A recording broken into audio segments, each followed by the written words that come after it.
Today we're going to explore ways that you may be working harder instead of smarter.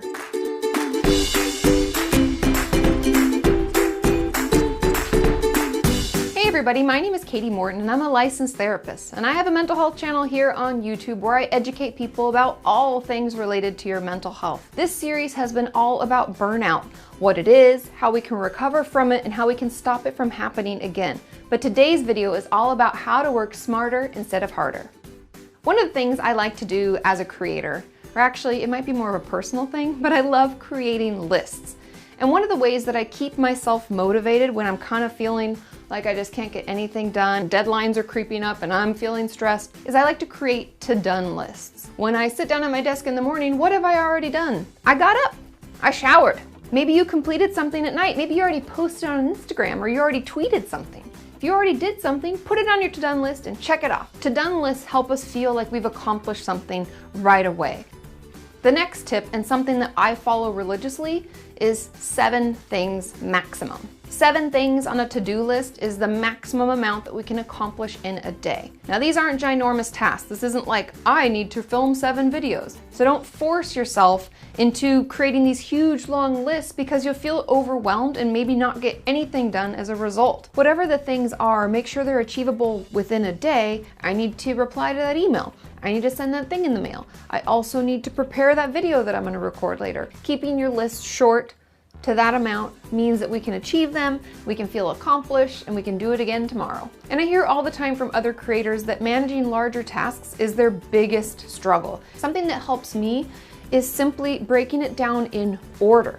So what are really the steps to creating a video? First, I come up with a title, maybe. That's your first to do on your first day that week. Then the second would be, what are my main talking points for that video? Third day is, let's fill in those talking points and put together the overall structure of the video. Fourth day, film said video. Fifth day, edit. You can see how you can break it down chunk by chunk. The next way that I try to work smarter rather than harder is schedule, schedule, schedule. This means scheduling date nights, time with friends, time off, as well as scheduling in all of those calls and times you're gonna film. Setting up a manageable schedule for a week can sometimes set you up for a whole month. What really saves me personally is just scheduling video posts.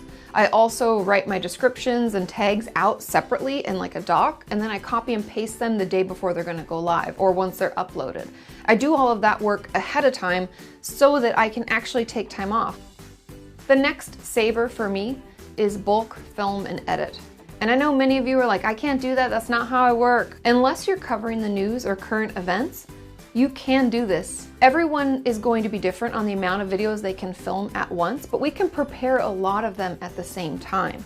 Meaning, we can start off with the title. What are the titles of the videos we want to create this week or this month? Let's start thinking about it. Let's poll our audience. We have time, let's see what they have to say. Write down some of those ideas and start plotting them out. My final tip is delegation, outsourcing, and creating a team. All of these 3 tools can help you better manage all that you have to deal with each and every week. I know personally I'm not at a place where I can afford a lot of help, but sometimes when I'm feeling really overwhelmed, I will outsource the editing. I have some people that my friends have worked with that came highly recommended that I'll work with periodically to just give me a breather. I also have slowly over the years built a team, and I would encourage you to consider that. Being a manager or an agent, an assistant if you can afford them, like an editor. Obviously we don't want our audience to feel too disconnected, but it's important for us to get the relief and the reprieve when we need it. A manager was the first person I brought on as a team member. And the main reason for that was because it removed me from negotiations with brand deals and other situations. I don't have to be involved, and that gave me such a relief. So considering where your pain points are can help you decide which member you should add first and which would give you the most bang for your buck. And I know many of you are gonna wonder, well, how do you find these good people? And what if I don't know anybody who has a writer or an editor or a manager? Creator events are great for this. Any event where there's a bunch of creators around, I'd encourage you to ask people.